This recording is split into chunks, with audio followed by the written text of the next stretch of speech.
sweet surrender to the luminous love light of the one. I am already enough in sweet surrender to the luminous love light of the one. I am all beneath. I am all beneath. I am all beneath. I am all beneath. I am already enough in sweet surrender to the luminous love light of the one. I am already enough in sweet surrender to the luminous love light of the one. I am all beneath. I am all beneath. I am all beneath. I am all beneath. Feel free to stand up. We are opening. All beneath in sweet surrender to the luminous love light of. We are opening. We are opening in sweet surrender to the luminous love light of the one. We are all beneath. We are all beneath. We are all beneath. We are all beneath. We are all beneath in sweet surrender to the limitless love light of the one. We are all beneath in sweet surrender to the limitless love light of the one. We are all beneath. We are all beneath. We are all beneath. We are all beneath. Again, we are opening. We are all beneath. We are all beneath. We are all beneath. We are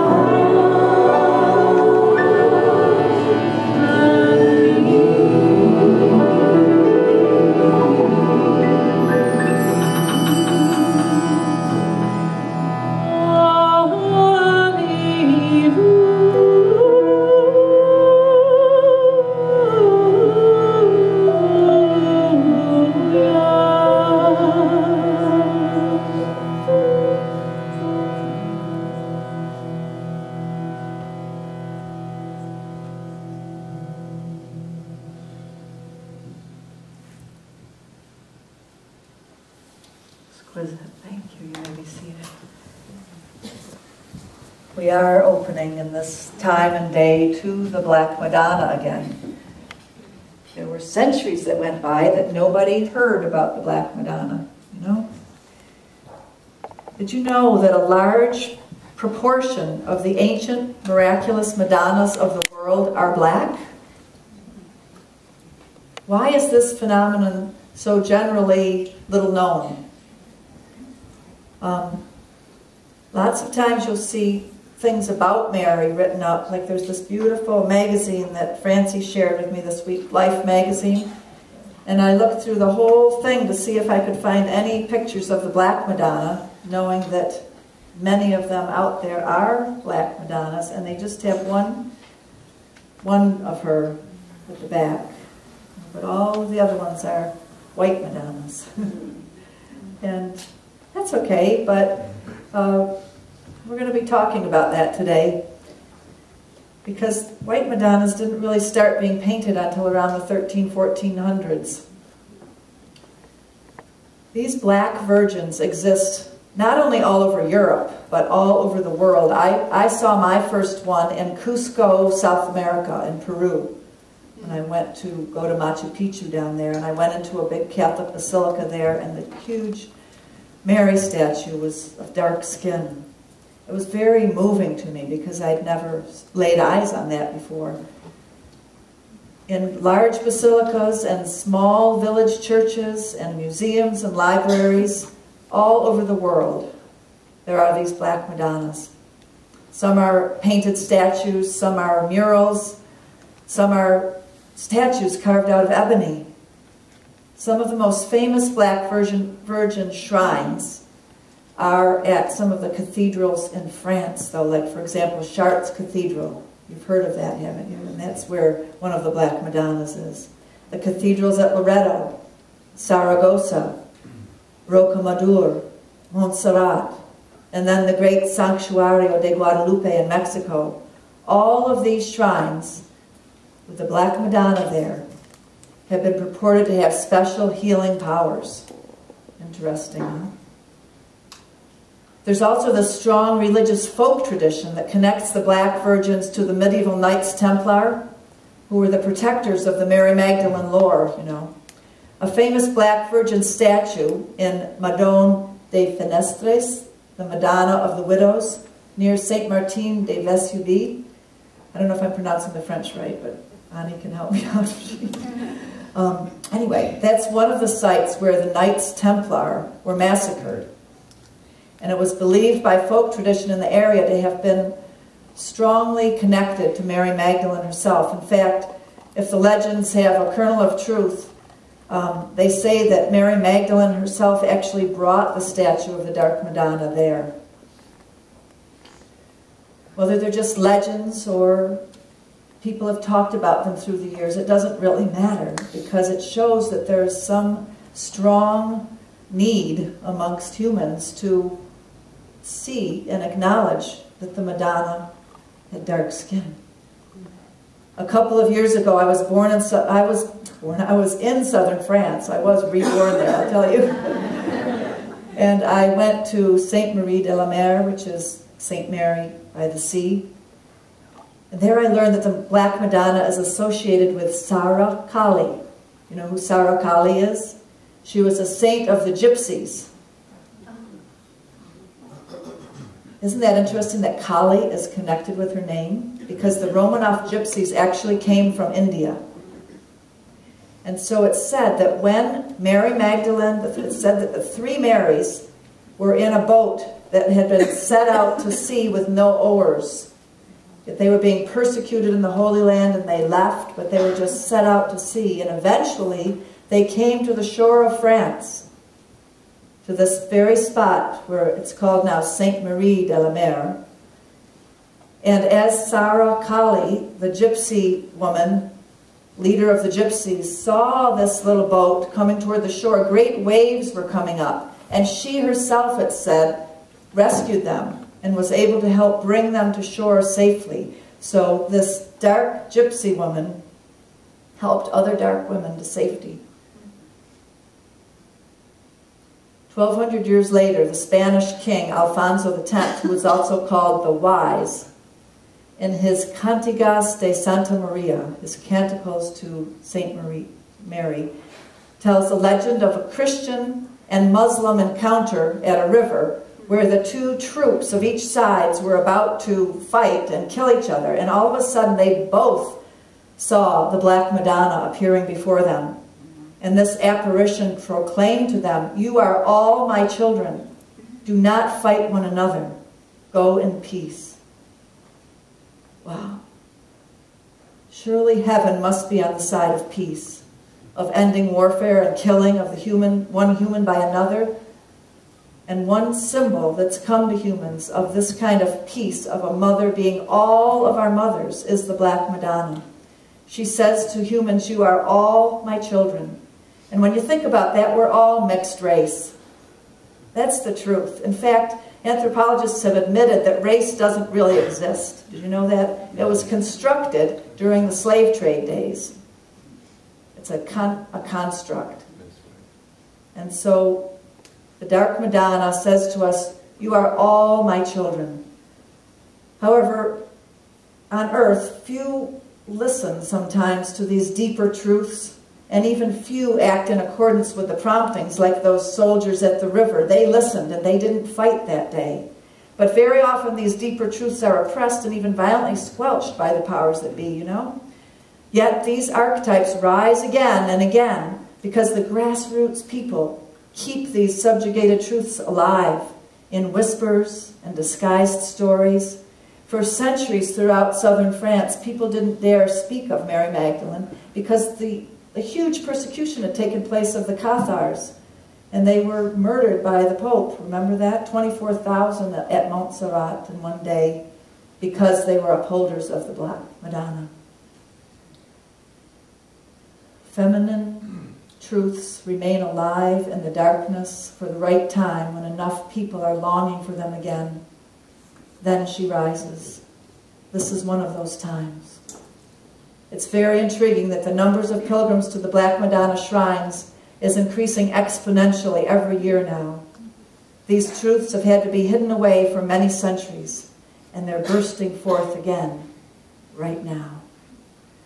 Ani's going to come and play a song for us about the Black Madonna.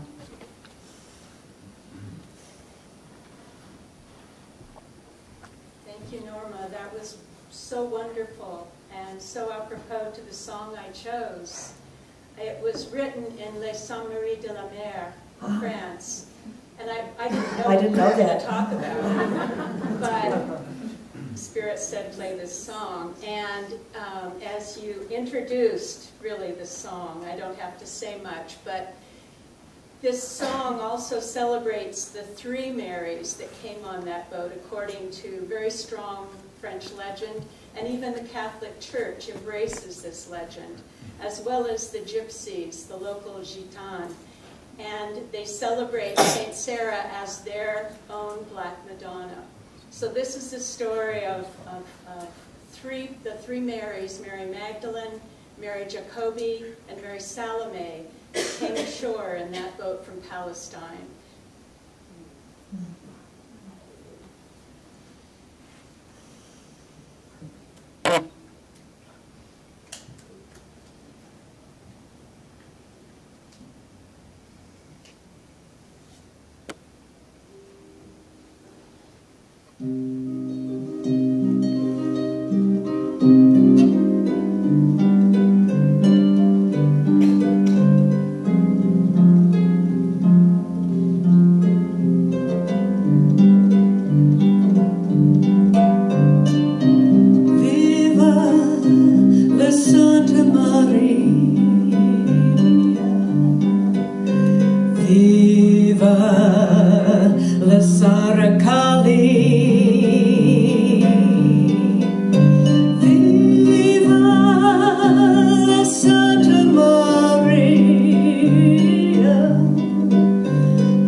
I've asked Donnie to keep playing the harp in the background for a moment as I would ask you to deepen into the question of what does the Black Madonna offer us and why is she coming back now?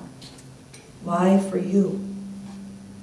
I think there may be some reasons why she is very important for our human survival in the 21st century. Right now I'd like you to tune into why is she important for you? I'm going to be talking to you more about this. Just right now, take a few moments of silence with the music in the background. That inner silence where the music helps you to focus. And let her presence come right here, right now, to speak to you. Mother Mary, Black Madonna, bearer of the Christ light, creatrix. Come and speak to us now.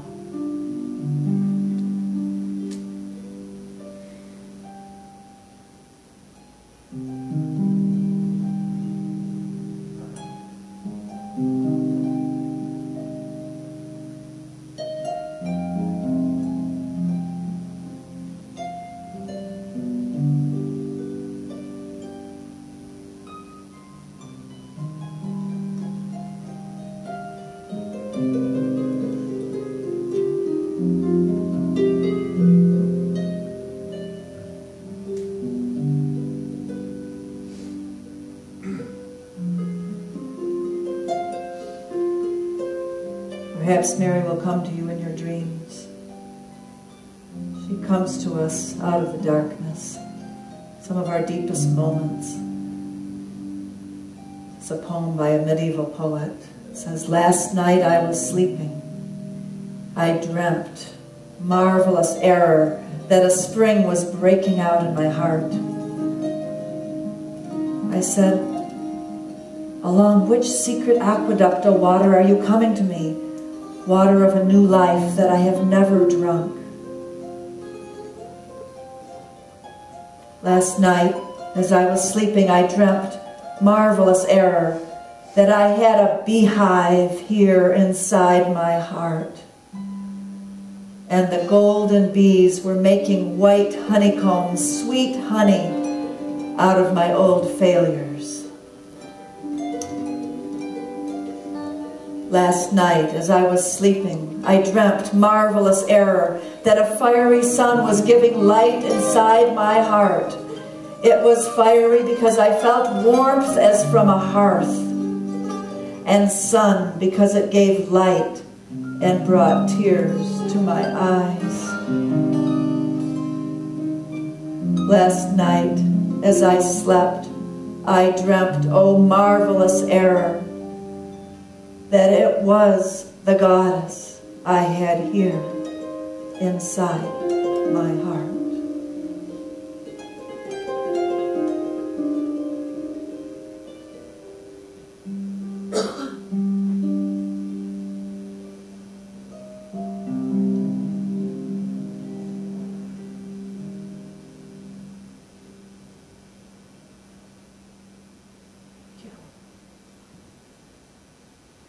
I'd love to have their music behind everything I'm about to say, but I know they probably get tired.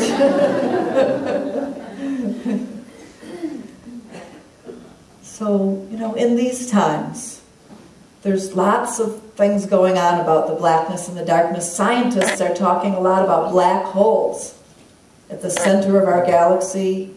And then they talk about on the other end of things in the microcosm that there are these tiny elementary particles bubbling into existence out of nothing. They're calling them the God particles. I think of what one physicist, Craig, had said, science now shows us pragmatically what people in both the old world and the new have probably always known with their deep hunches about our origins, that black is holy. Like the mysteries of the night sky we gaze up at, we both come from and are contained somehow by immense darkness. Why did all these white Europeans make so many statues of Mary being black? One group of researchers claims that it's for the simple reason that that's what she was, a black woman. After all, we know from the Bible that there were African Jews at the time of Jesus. In Acts 8, we hear how an angel sends Philip to talk to a high-ranking Ethiopian Jewish official who was black. Then there were the intermarriages that are mentioned between the Israelites and the Ethiopians. Moses, in fact, married a Cushite, who was a black Ethiopian woman. If Israelites married Cushites, all the more that we could assume that they also would marry the Amhara, who were the Semitic black Ethiopians.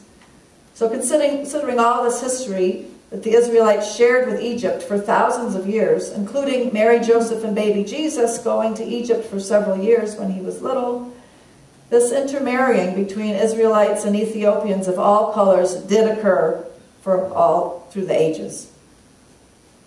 The most famous example is Hagar, the Egyptian maid with whom Abraham conceived Ishmael, father of the Arab nation.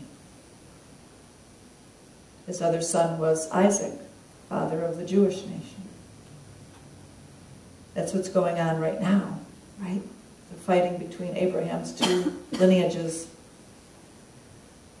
The truth is that the supposed races have been mixed from the beginning of time.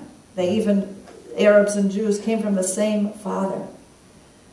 Mixed skin tones have been the norm. There really is not such a distinction between the races like we've been made to believe.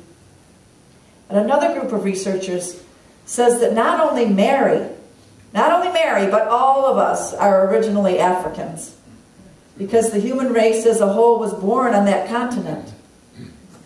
In Dark Mother, African Origins and Godmothers, a woman named Lucia Birnbaum researched archaeological sites and DNA research, and she found that the African beginnings of all humankind are pretty confirmed.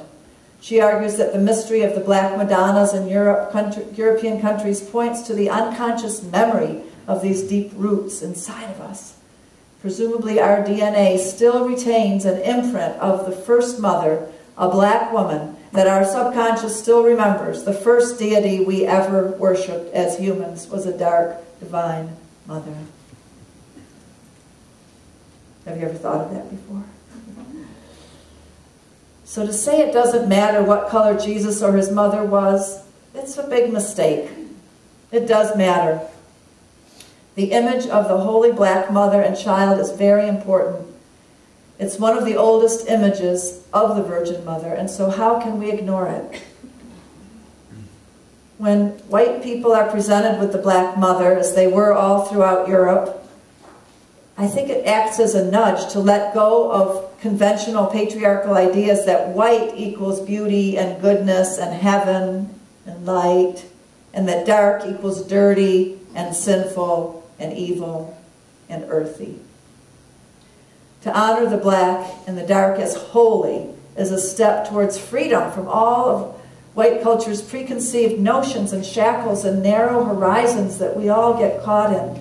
Some people say that racism has become like the air we breathe sometimes, we don't even think about it. But of course, for brown or black people, the healing effect of having a brown or a black Madonna works in a different way. It's not that the images are different from them. So the healing is a little bit different.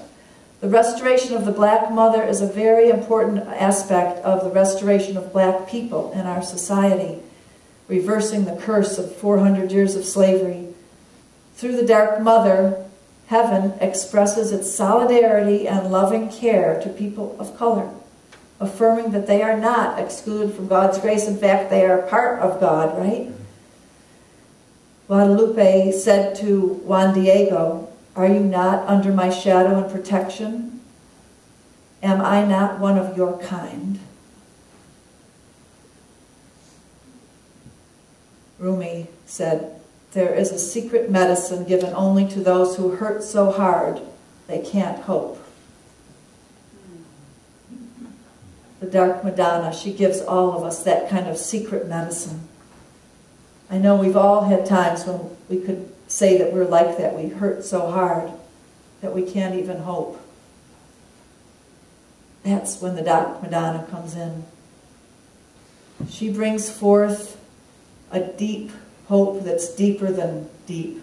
And she brings forth a truth-telling that lifts up her presence, that lifts us up with her. Rumi cried out to the people in the 12th century, "You've forgotten the one who doesn't care about ownership, who doesn't try to turn a profit from every human exchange. You've forgotten the one who loves all equally." Rumi said that. Doesn't it sound like he was talking about the Dark Madonna? The Mother of God. It's a good image for one who loves us all. There's a story about a Bantu woman in Africa that came into a clinic of white doctors, and the white doctors were helping to heal her child, but in her culture, in the Bantu woman's culture, she thought that the child had been demon-possessed. Really, it had whooping cough. And so she was talking to the doctors about casting out the demons.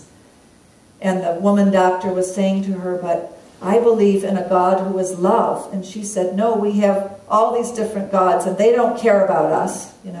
So in her tribe, they didn't believe that the gods really cared about the humans. And this woman doctor was saying to her, "No, but I feel like there's a God of love." And then the woman said, "Oh, Ife, Ife." And the woman doctor knew that that word meant mother. And the woman said, "Ife is God?" And the doctor woman said, "Yes." It was a way of communicating, a way of describing that there is a loving presence in the universe that's there for us all, and that the black woman stood up and started jumping up and down and crying and saying, "Ife is God, Ife is God." And she ran out to tell her tribe that this mother love was God. Mother God is a good image of one who loves us all. And she tells us that we've got to walk a pathway for justice to be restored on earth that's down and in.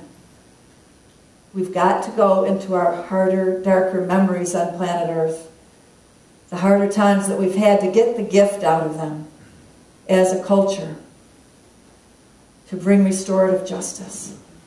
And then we'll come out with these gifts and be a more integrous people. The Black Mother in particular, isn't she a good one to call us into the dark wood? That theater play was here, and it was at Shakespeare, and we've had it at the Camelot Theater, Into the Woods. How many of you got to see Into the Woods?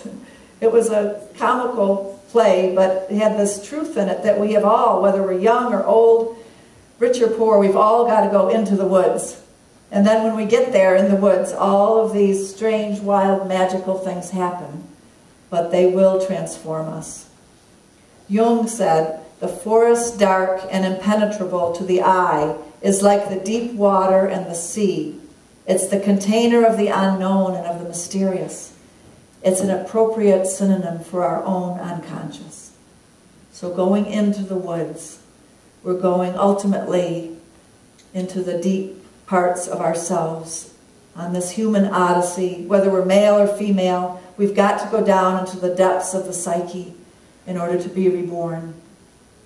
Matthew Fox, he's one of my favorite theologians. He's creation-centered spirituality. I got to study with him when I lived in the Bay Area. I was in seminary there. He's written a lot about the Black Madonna, and he has an article that's out that talks about all of these gifts that we get from the Black Madonna. And I can't speak about all of them here, but I just wanted to mention a few that he talks about, that when we do turn, go into the darkness, go into our hard places, our dark memories, we will be met by the Black Madonna, and she will bring us these gifts. So I just want to name a few of them to you. The Black Madonna calls us to our depths, and that in itself is a gift. Because a living spirituality that's going to be enough for this planet is not something superficial. It's something that takes us into the depths of awe and of wonder, of delight and of joy, deep joy. Have you ever thought about that? That we can't really experience deep joy until we go into the depths of our own experiences. So the Black Madonna calls us into joy, and she calls us into the depths of our pain, our suffering, and our shared grief. And she tells us not to run from it or cover it up with a myriad of addictions ranging from shopping to drugs and alcohol to sports to superficial bypass religion. She calls us to the depths of our own creativity, to entertain the images that are born in us and through us. I just got a book last week, and so I can't talk about it yet because I haven't read it yet, but it's by Thomas More, who talks about care of the soul. And it's about that our culture is in the process of creating a new religion. And we are, don't you think? And the Black Madonna is calling us into these deep places where we can get in touch with the depths of our own psyche, so that we will be able to explore them and come out of that fecund darkness into some really new teachings that are adequate for our times. The second thing is the Black Madonna calls us to our divinity. How perfect is that for us here at Unity? Because we talk about that, you know, that we are called to realize that we are divine. We are I Am Consciousness. So she is a goddess, the Black Madonna. She says to us that she is in all of us and that she loves all of us. She is the divine presence, in fact, inside of all of creation. She calls us into her kingdom, queendom of God to co-create with her. If Carl Jung is correct when he says that creativity comes from the realm of the mothers, that's what Jung said. So then the Black Madonna, who is surely a realm of the mothers, calls us to this deep creativity. She expects nothing less from us than our fullest creativity. So just, every one of you right now, just stop and think for a minute. Your fullest creativity. Are you expressing it? She is calling you to it. She gives us energy from an unseen source. We need this kind of energy on planet Earth because it's the kind of energy that's going to come against the fossil fuels and all these exploitative sources of energy. There's a source of energy from deep within that the Black Madonna tells us of and brings to us, that we are going to be calling on to usher in a new era where more artists, you know, the artists inside all of us are going to be knowing and seeing these ways that we can thrive in a different way. And the third thing the Black Madonna brings us and calls us to is to honor diversity. There's no imagination without diversity. It's really been strange to me and awesome to realize that a lot of religious people out there are squelching the imagination of their children by not letting them read all kinds of certain books like Huckleberry Finn, Harry Potter, things like that, because they're afraid of diverse views. Well, there's no imagination without diversity. Meister Eckhart said that all the names we give to God come from an understanding of our deeper selves. So we've got to honor the Black Madonna and realize that she is in all people, of all belief systems. And if we squelch that, we're squelching the very soul of humanity. So she calls us to our depths, to our divinity, and to our diversity. The Black Madonna also calls us to two things that could seem opposite, but she calls us to grieve and to celebrate. The Black Madonna has often been called the sorrowful mother, the mother who weeps tears for the suffering in the universe, the suffering of the world, the brokenness of our very vulnerable hearts.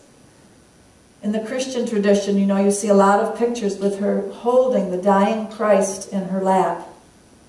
And the Christ is representing all beings. It's the cosmic Christ, not just the historical Jesus that she's embracing. The Black Madonna, the great mother, she knows this, that she is there holding all beings who are suffering. She embraces us like a tender mother, for compassion is her special gift to the world. So she invites us to enter into our grief and name it, and be there with it, to learn from it. Learn what suffering has to teach us.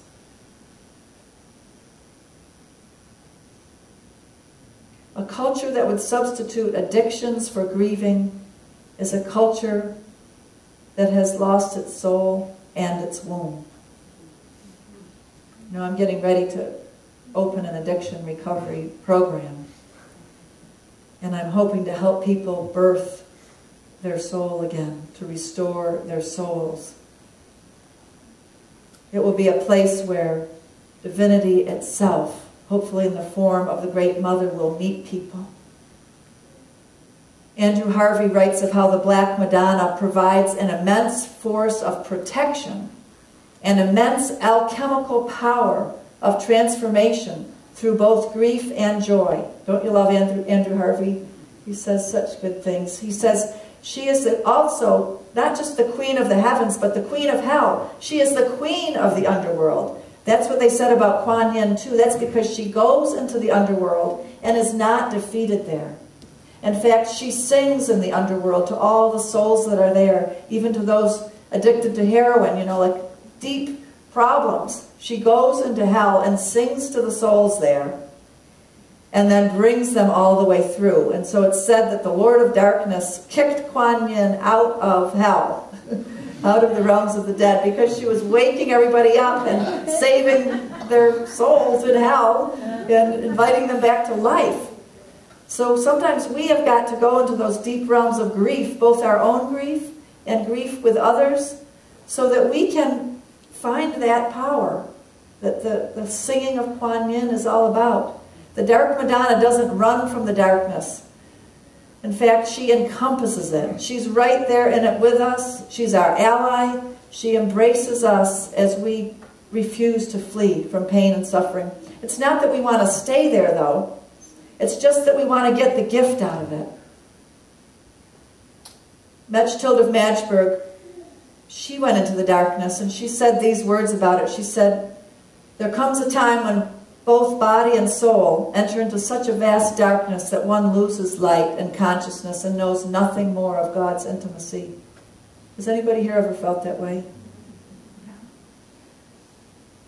It's such a time when the light in the lantern burns low. In fact, burns all the way out. The beauty of the lantern can't even be seen anymore. She says, "I am reminded of my nothingness, and I am hunted and captured and bound and wounded so terribly it feels like I can never be healed. God has wounded me close to death." But Mechthild, she doesn't run from the darkness, even that depth of darkness. She says, "Then God replied, I wish always to be your physician, bringing healing anointment for all your wounds. It is I who allow you to be wounded so badly. Trust me. Do you not believe that I will heal you in the most loving and perfect way in this very hour?" What is it that we can learn from the darkness of the soul and spirit? Mechthild says, "From suffering I have learned this, that whoever is sore wounded by love will never be made whole unless he embraced the very same love which wounded him."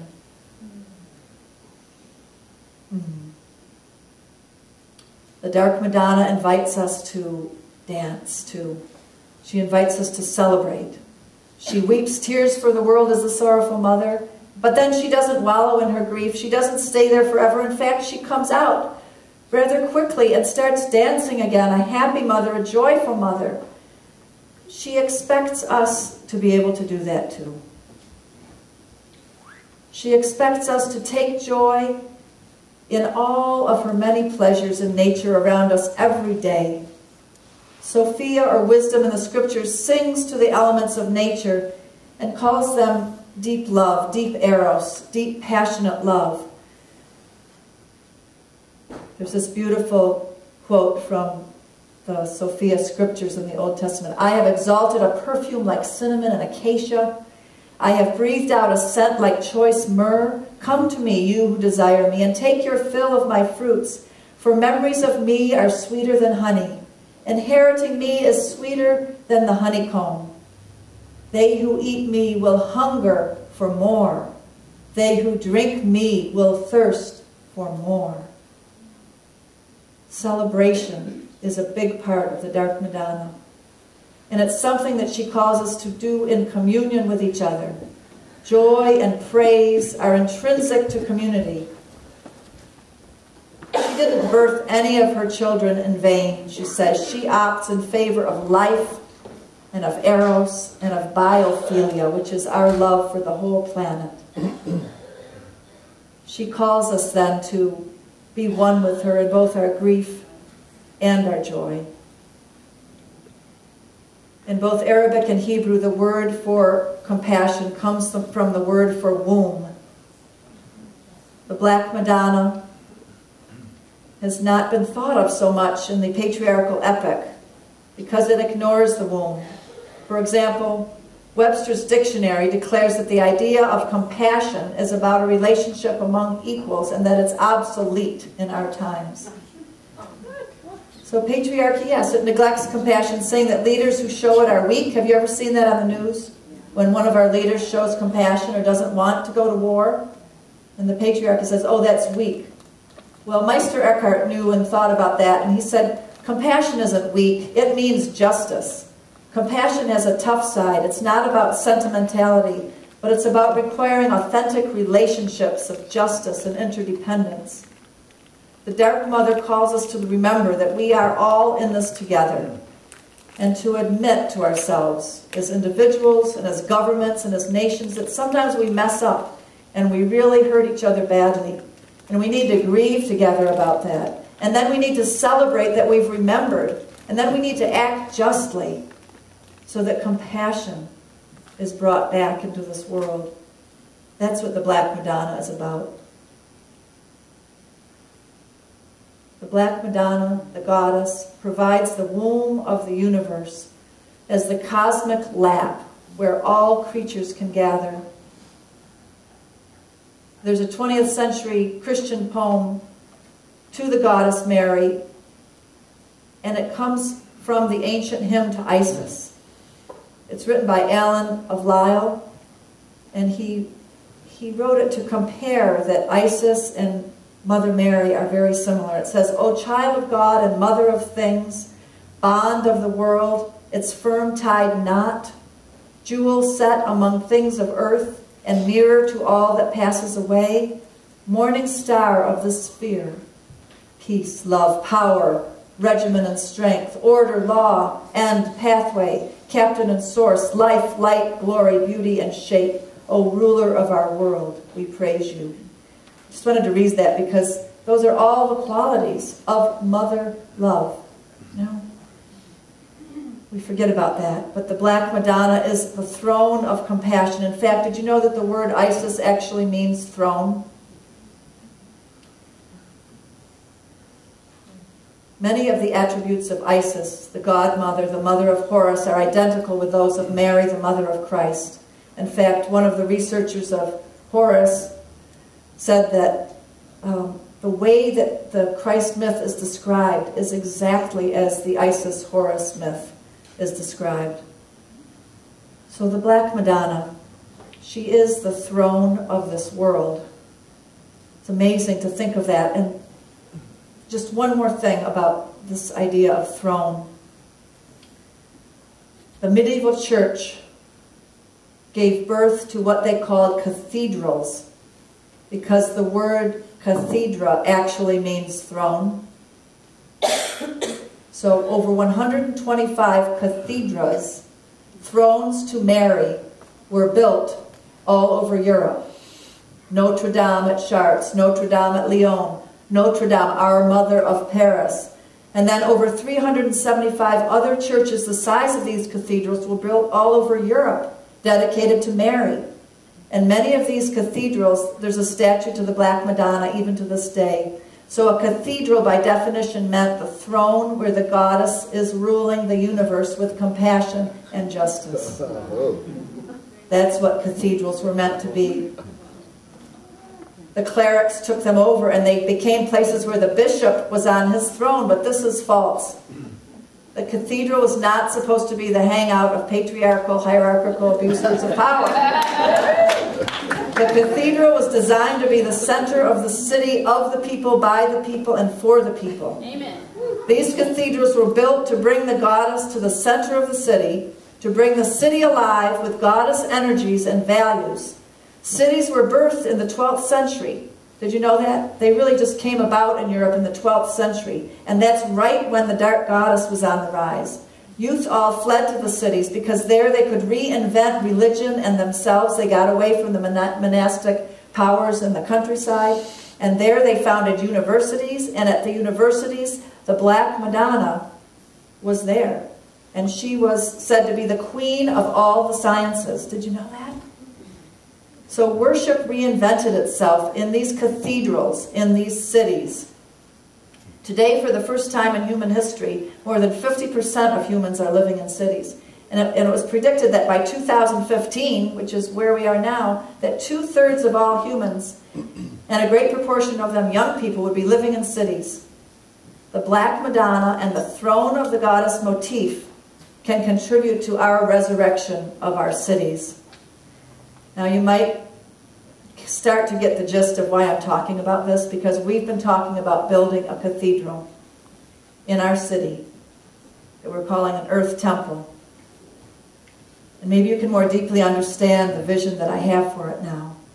A cathedral to the deep, dark, divine earth mother in the center of the city of Ashland. What might this do?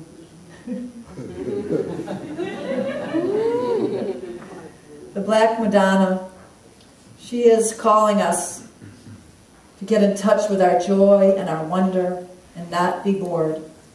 She is calling us to come together and create out of this deep, dark knowing deep within us that honors all of our relations. For this to come about, some big rattling of our modern cages and mindsets is in order. And the Black Madonna provides just such a shake-up, still, after all these centuries.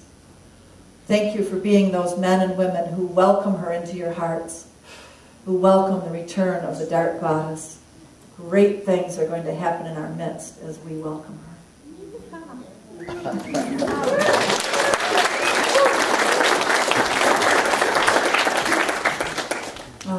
I'd like Heather and Richard to come now and prepare for the offering. We're going to sing during the offering a wonderful song that we often sing that's a celebration, really, of everything I've just been talking about. It's that song, Ave Maria, Kyrie Eleison. We are one with the heart of the Mother. We are one with the heart of God. We are one with the heart of the Father. We are one with God. I like this as a celebration of what we've just talked about, because coming into being one with the heart of Mother, we're not ignoring the heart of the Father. It's just that the heart of the Father has been talked about and with us for centuries, and now we're balancing it off with the heart of the Mother. And men need this as well as women. So get your offering out, and may the offering takers go ahead and start taking the offering. And we'll begin the singing. So I believe this comes from Michael Stillwater. Many of you know him and his music. I love this song because of that too, because it really honors the divine masculine as well as the divine feminine. So we're going to try some harmony, if that's in the flow. I know it's kind of a lot with the offering going around, but we're going to sing both sections twice. And then this side of the room will kind of follow Ani and Donna with the first part. And this side of the room, roughly, will follow me with the second part. And if you don't understand in your head what it is, just kind of follow us and be in the flow. And it will be beautiful, whatever it is. Would you like to stand up? I am one with the heart of the mother. I am one with the heart of love. I am one with the heart of the Father. I am one with God. Sing that again. I am one with the heart of the mother. I am one with the heart of God. I am one with the heart of the Father. I am one with God. Ave Maria.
Let's rub our hands together and send this wonderful energy to our offering. We say, divine love through me blesses and multiplies all that I am, all that I have, all that I give, and all that I receive. Thank you, God. And so it is. And you hear in that prayer that you're receiving a blessing for what you give and for what you receive and for all that you are. Oh, I hope that you have received a blessing today. You've connected deeply with what's happening in our times, that the heart of the mother is calling us. And in these last moments of our service, we like to get into a big circle. It's sort of like getting into a womb space. So let's get into our big circle. And in that big circle, sometimes we picture things in the center of it, you know. We've pictured the whole earth being in the center of our circle. Today I'd like you to picture in the center of the circle as we sing a creative project of yours that you'd like to birth. Move down this way a little bit to hold the circle here. Come this way a little bit. And right before we go into that, we're going to change when the announcements are. So when we are all standing here together, we're just going to have a few announcements and then go into our final song. So, Donna, you have an announcement? Yeah, first of all, Natasha created this beautiful altar. Along with, right? So here's our closing moment. It's called Walking Through, and it was inspired by some words by Jean Houston many years ago. The words are really easy. If you don't quite get it in the beginning, just fake it. I've done that over the years, and it works. Bonnie, is this on one of your CDs? Yes, it's on the Shema the Calling that Richard and I recorded together. Walking Through to a New World.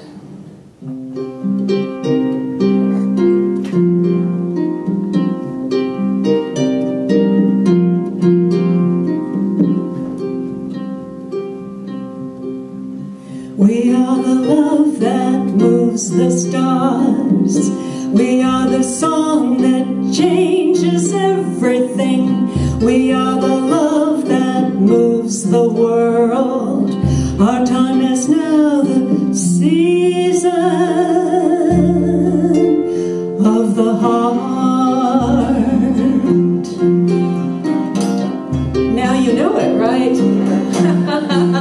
Just hum along if it's easier. We are the love that moves the stars. We are the song that changes everything. We are the love that moves the world. Our time is now the season of the heart. One more time before I go into another little bit. We are the love that moves the stars. We are the song that changes everything. We are the love that moves the world. Our time is now. She usually does our welcome and introductions. So, good morning, and I just wonder if there's anybody here that's here for the very first time. Great. Hi. Welcome. Yeah, just raise your hands for a minute. I'd like to see who you are. Yes, because during our refreshment hour afterwards, we'd love to talk to you more and get to know you better, so please hang around and we'll talk with you. And welcome to this day at Unity in Ashland. Is it a wonderful day? Yes, how wonderful is it? So wonderful. All right. Remember when you used to ask your little kids, how big are you? And they said, so big. Well, how wonderful is this day? All right, that's more like it. We always want to welcome you, and especially if you're here for the very first time, and just to acknowledge those that are here for the first time, you can just raise your hand, and that way we know who to welcome. There's some there in the back row. Anybody else here for the first time or second time? Maybe you didn't get acknowledged or something. Okay, well, keep your hand up so everyone can see who is here for the first time, and then make them feel welcome. We have refreshments afterwards in the back, and so we want to offer an opportunity